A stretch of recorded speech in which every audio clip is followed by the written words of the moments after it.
Ni Jonathan Soa, imekuwaje ameondoka kambini kabla ya mchezo wa kesho na taarifa zake zikoje?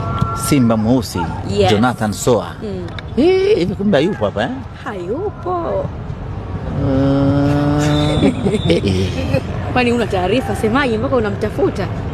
Kweli bwana sisi. Ina maana tangu umefika hujamuona?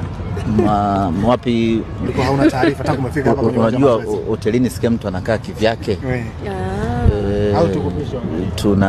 Tunakutana nani uwanjani kama hivi. Hayupo semaje? Tomia macho. Sure.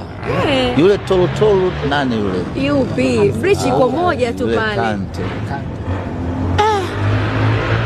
Inaonekana jana sijara pale. Na watu wanasema amemuona SGR pale akirejea Dar es Salaam. Na mabegi. We? Mabegi yote au baadhi? Yote. Yaani yuko full. Sibishi. Ile rushai. Acheni nifuatilie. Semaje hata rangi imekuchanganya kidogo. Acheni nifuatilie alafu nitawajulisha. Pengine kwenye interview yetu ya kesho baada ya mechi itakuwa na majibu. Itakuwa na majibu kamili yaliyonyooka.